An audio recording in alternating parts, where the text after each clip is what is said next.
What's up, everybody? It's Jadu and Jonah of the Cash Compound here to crack the code to cash flow. Now, Jonah, speaking of cash, this is the man we're going to talk about today. Sure. Now, debt is dumb, cash is king when it comes to this man. So what do you know about Dave Ramsey, and how does this man sit with you? Well, I know lots about Dave Ramsey. I think it comes from growing up in our house. Our parents used to listen to Dave a lot. A lot. If I'm not mistaken, his radio show was on 2 to 5 p.m. Eastern time, and I think they listened to him pretty much every day. We must have been doing like school pickups and soccer practices and stuff. Okay, that makes sense. So we were just in the car a lot, you know. So I was in college at that time, but yeah, our mother heard about this guy first. She heard about him because he came to our town before he was in the big arenas, and he was speaking at this church where we lived, and that's how she first saw him, looked him up, then saw he had a radio show, and boom, the rest is history, because our parents started going down his program path to the number one thing that he does is get out of debt and helping people do that. So what do you remember about the show? So I just remember people used to call in and ask him questions, and pretty much the answer to it was almost like he had his 5 or 6 patented answers, and it didn't matter really what you called in for. He was always coming back to one of his patented answers. One of them is the sell the car, right? People are upside down in cars. Sure, right. Which made it fun for listeners, because after a year, you know the answer too. Right. And you're like, oh, here they go again, calling in about I know the answer to this one. You about to get them, you know? So right. it made it fun listening. But I remember people used to call in, and he would do this thing on the air where they would chop up the credit cards. They would cut them up. But because it's on the radio, you have to cut it up like loudly, like with sound. So people used to put them in the blenders and chop them with scissors and stuff like that, and then they would scream freedom from run them over with a lawnmower. I think it was things. But it was fun because you'd be like waiting for that part of the show. Friday. Now that's still part of his show. He still does it. I just haven't listened in a while. Yeah, they were like waiting for that in his show, and then people would be like, use scissors, and all you hear is ch-ch. And you're like, oh, you messed it up. Dude yesterday had a lawnmower out. Right, yeah. Had the whole chainsaw or whatever. Right. And whole family screaming. So his program, his steps, his baby steps for getting yourself financially fit and healthy. And I believe it's called, if I'm thinking about the chapter right, it's something about getting to the place where you're Arnold Schwarzenegger, I believe. Cool. Yeah, okay. I think that's a thing. He's got 7 baby steps. 7 baby steps. So remind us what they are and how it all works. So one of the things I like about Dave Ramsey as well, before we get into the baby steps, is just that his method for like debt payoff is really helpful to a lot of people. I mean, lots of people have adopted that. I don't know if he came out with it first, or maybe like Susie Orman came out with it first, but Ron Blue, some of you guys know I'm talking about. But they kind of all do it the same way. But his baby steps he's got 7 of them, and the first one is you need to save $1,000 as like a starter emergency fund, just in case something goes wrong. Yep. So that's first. Then he says you need to pay off your debts, and he's going to encourage you to go smallest balance to largest balance. I love that. Yeah, I love that. He's going to say, because it not only does the math, but it talks about and introduces you into the emotional, psychological wins, not just pay math. Things off quickly. Not just math, but the human factor. That's right. Then he's going to say you need to actually save a real emergency fund once you pay everything off. So he says that is 3 to 6 months worth of expenses, right? You need to have just in case you lose your job, get laid off, coronavirus, right? In 2020. Right. Oh yeah, for sure. Crazy. Then he's going to. There's a lot of people this year in 2020, as we record this, that needed to be in that place, right? Because absolutely. Work got cut, got stopped. Everybody went home. Yeah, for sure. Then he's going to say do retirement after that. So I think he's going to tell you to invest 15% in retirement, or 15% of like your annual income. Yes. So if you've got a job, that may be your 401k. And if you are self-employed, it's going to be like a Roth IRA is what he'll say. 15%. Of your dollars. Then he's going to tell you to save for your kids' college if you've got children. So I think that we're on like 5 now, maybe. Believe so. Okay, cool. Then he's going to tell you to pay off your house. So actually in the debt payoff, you do everything but the house. Right. Then 6 is pay off the house. So this is after college and retirement and all that. And then he's going to say the 7th one is like give. Charity work.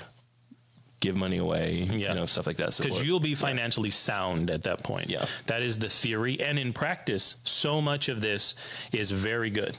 So much of it for so many people. But there is one major thing that we veer from what he teaches. Yeah. It is not a both and, it is an either or. You go left, I go right. And tell us what that is. Yeah, just anything that he talks about when it comes to insurance. Life insurance. Yeah, life insurance. There's other types, Yep.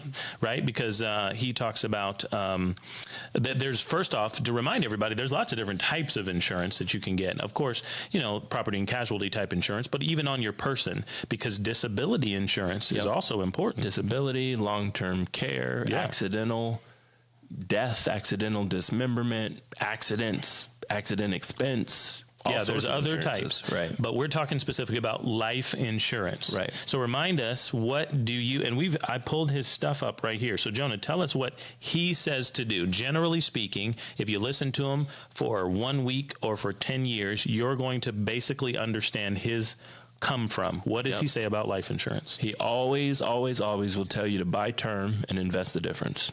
That's what he's going to tell you to do. Term life insurance. Yep, he's going to tell you to buy. That's his phrase. Buy term, invest the difference. Buy term. If you watch his radio show, if you watch his, these days it's YouTube and Instagram and stuff like that. Right. But if you watch it, that's what you're going to hear him say. And when we're talking about term, of course, that means that your insurance is in force for a certain amount of time preset. Yep, that's right. 10, 20, 30 years is what you're typically 10, 15, 20, 30 years. Yep. And then at the end of that term, you won't need insurance anymore in 99% of his philosophical cases because you've invested well. Right. And at that point, later on in your life, 10, 20, 30 years, you might be 45 to 70 years old, somewhere in there. You would be self-insured because you'll have cash. Right. That's his idea. Yep. Right. Okay. So, what are we investing in? Do you know what is he talking about here? Again, this is where we differ, down either his path, our path, right? So here's the problem to start off with, kind of plain and simple. Even in his baby steps, the word that he uses is invest. Buy term, invest the difference. One of his baby steps is invest 15% in your retirement. We've talked about this before. The word invest implies risk, meaning you can earn or you can lose. And because of those reasons, I'm out. Because we feel that we have something better. Exactly. It's not just that I'm out because we don't like investing. We personally do investing. Sure. But it's not investing on our livelihood. Exactly. For the future. Like if I don't have it, I'm still going to be able to eat food. Right. Exactly. Again, fundamental difference is I don't like the word invest. I mean, when you have something that's guaranteed, why would you choose something that's not? You know what I mean? Like I do. Fundamental put it all on the kitchen table. If this is guaranteed and this is not, which one are you choosing? Right. And I'm going to choose the guaranteed one every single time. Why wouldn't you? Who wouldn't do that? Right. And I think part of that, the reason folks get tripped up in this, number one is we have to play, underhanded softball with folks, is they don't know any different. Sure. Right. So we got to be careful. They don't know that there's another option. Yep. We didn't for a long time. Right. Remember, I used his baby step method to get out of my debt. And we have another ep where we talked all about that and all the crazy tricks that I did because I played the human psychological game. But I didn't know there was other options when it came to, and I understand that so many people are coached and taught and coerced to put money in some of these plans and programs that are all risk based. So I understand not knowing because we came from there. Mm-hmm. But I'm saying the person who does know that there's two options. Who is choosing the non-guaranteed one over the guaranteed? You know what I mean? Like this is guaranteed to you, so that's what you would choose. One of the other things, again, anything that really comes from Dave about life insurance is just fundamentally not true. Between what we believe. You can go right now on his social media platforms and profiles and see things that he's said about life insurance that says never buy whole life, always buy term, but he's not talking about what we're doing. He almost like, it's kind of funny to me because as much as he knows and as much as he's well renowned in kind of the financial space, it seems like he should know and he's just ignoring it. Because he won't ever talk about guaranteed cash value or this or that. All he's ever going to talk about is death benefit. And so, I say this to people all the time. If you truly are asking me a question about death benefit, I need this money for my family if I am gone, I would recommend term life to you too. that's what it is. That's for the death benefit. But what we're doing is not for death benefit only. It's for cash accumulation. Yes. It's for cash growth. It's for cash use. Yes.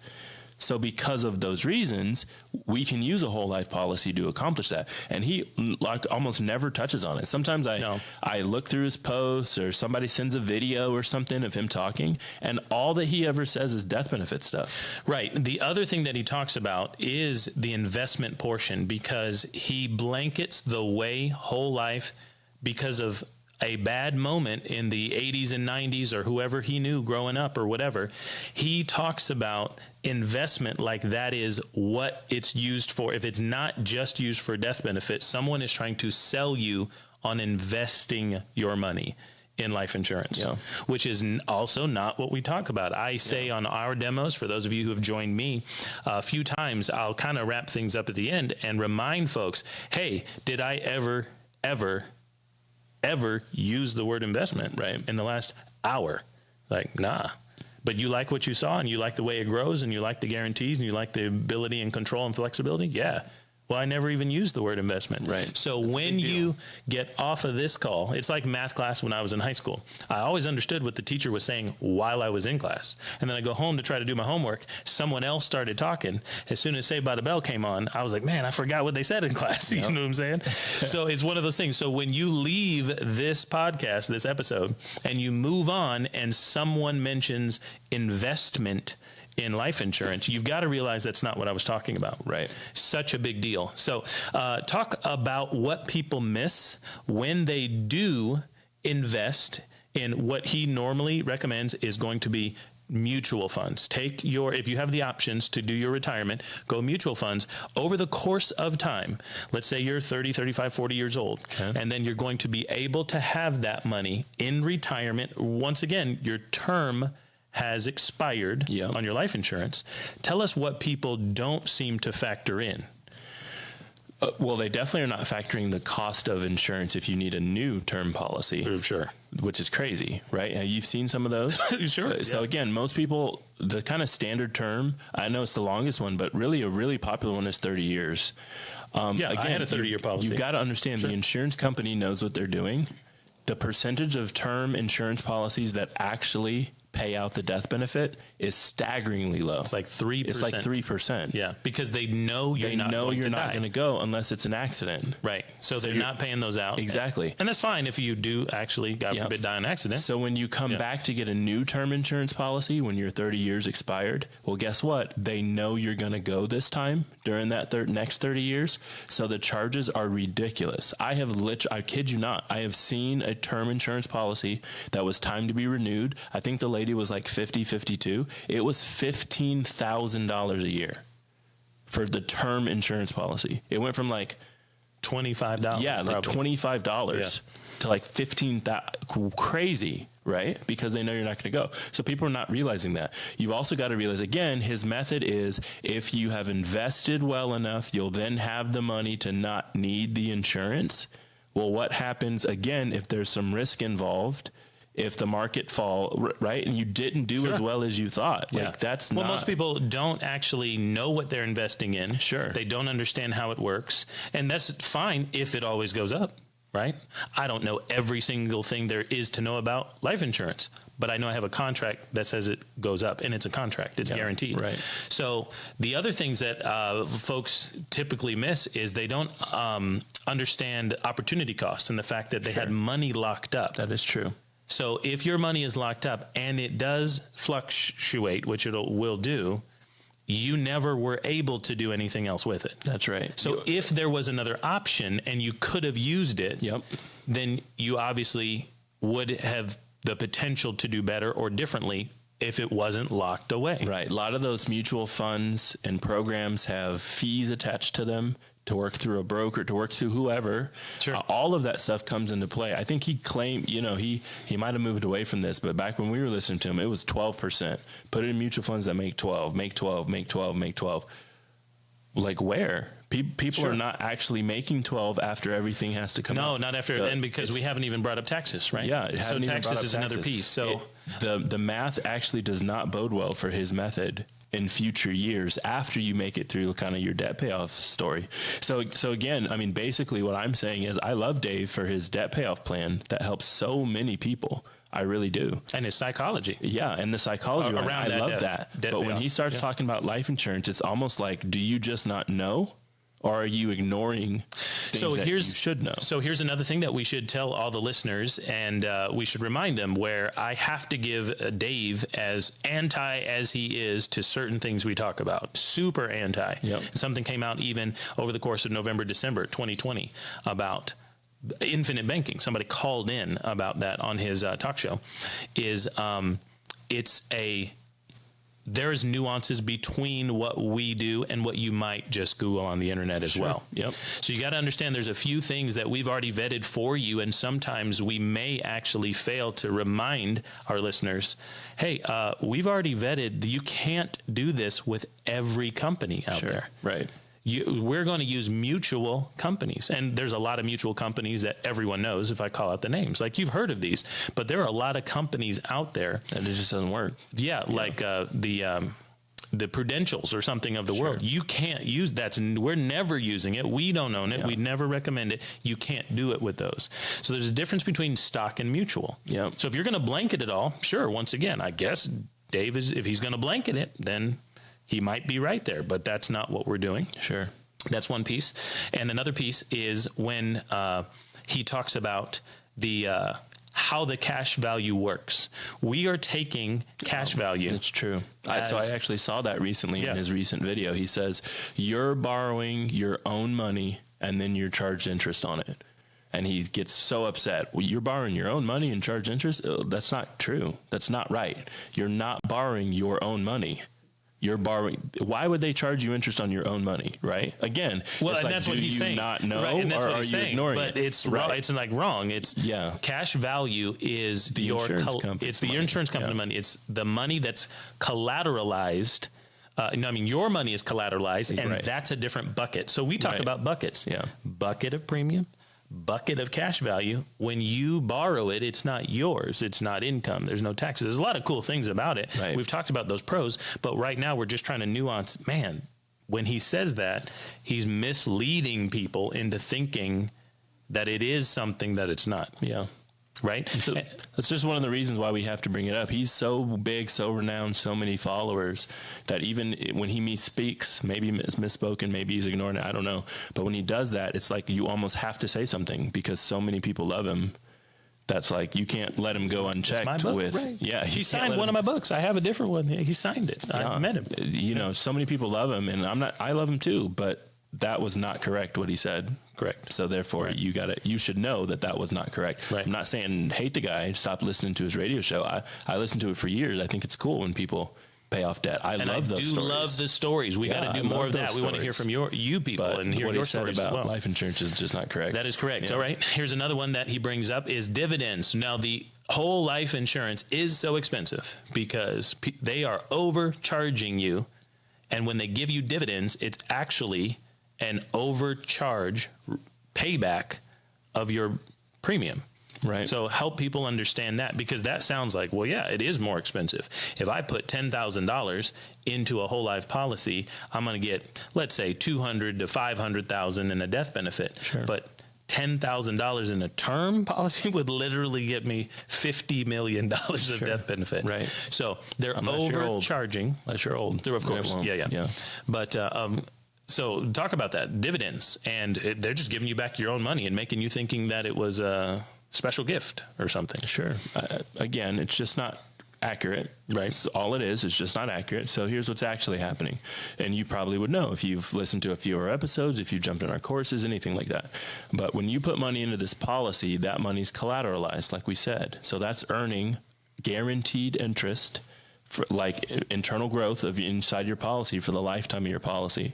At the same, so the reason that his statement is kind of incorrect is because whether or not you collateralize that loan, take money out or not, the companies that we've chosen to use, the dividend's going to remain the same. So how can it be? The dividend's not affected by your loan. Exactly. The dividend actually gets bigger every year, but the dividend is not affected by whether or not you take loans. Exactly. So how can he can say, well, again, he said it, but it's just not true when he says the dividend is them overcharging you and just giving it back to you. Because if you are able to collateralize what you've put in to loan out their money, right, it's the loan and the dividend, and the loan's not even going to affect the dividend. So that's not true of the dividend specifically. Your entire amount that you've put in still gains, still earns. Right. And so when you are taking any money as a cash value loan, you're not affecting the dividend at all. Right. It's actually still, so we got to separate where this money's coming from. And if you're working with companies, or we recently actually got a policy from a friend, he wanted us to look over. Yep, sure did. And we said, hey, this is, so some of those terms, and you'll see it in some of our courses, if you jump over there, direct and non-direct companies, man, you got to understand, not all companies are created equal. Not all policies, illustrations mean the same thing. Right. And we're looking at this. If you do take a loan of your cash value at this company, at this policy, it's going to affect your dividends, man. Right. Not to mention that policy design was not what we would have ever done. Yeah, well, we wouldn't have done it. Yeah, it was subpar, substandard by any chance. We need to, but anyway, we're helping that person understand 100%. What we can do and what's powerful, what's possible and powerful, using their policy to build cash for many years to come, because they're trying to use it for their kids to make it to school or something like that. So ladies and gents, if you want us to review any documents you have, policies you have in place, or any illustrations that you're considering right now, give us a buzz, send them over, get on our calendar, and we'll make sure you understand what you're really reading, what's guaranteed, and what just looks good on paper, or what looks bad on paper, and we'll help you understand. But there is one book that we do recommend. All right, sure ladies do. and gents, we're going to hit you with it right now. Jonah, tell them again. R. Nelson Nash is the author of this. This is Becoming Your Own Banker, the 5th edition.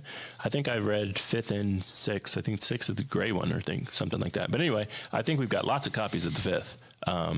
Black book here, paperback.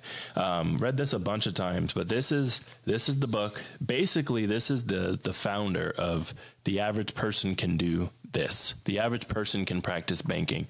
I think this book originally came out in 92, and unfortunately Nelson passed just last year in 2019. I did not get a chance to meet him, but this is it. This is the book we recommend. We'll probably even have a link to it. So you guys can buy this. I know we have links to it in our courses. We do. You can get to it. If I'm not mistaken, they're like $20 maybe. Yeah, $20 if you just go to his site, or buy it on Amazon. Yep. And what this is going to help you understand, the point isn't just to hawk a book. Ladies and gentlemen, the fundamentals of understanding how to be in control of your money, how to get guarantees and growth, is already sitting there waiting for any American, right? Any North American, Canadians too, right? But what you don't understand is hurting you because you're not utilizing the proper tools the right way. And it's there for you. So we are not here to just nag on a man who has helped us learn a lot of things and just get our minds right, because he starts simple, and I think sometimes he's overlooked just because he starts simple, and he's like, hey, you got to get your psychology and your thinking right. We say the same thing. Yep. Hey, you got to get your psychology and your thinking right. But we control the environment in which our money lives and works and grows. You can too. So we want to help you become your own banker. And that's a few of our thoughts on Mr. Dave Ramsey. So ladies and gentlemen, hit us up, get in our DMs. Let us know if you like this episode. Share it with a friend who also is a little confused about money or listens to other folks on the airwaves. And we'd love to talk to them about cracking the code to cash flow.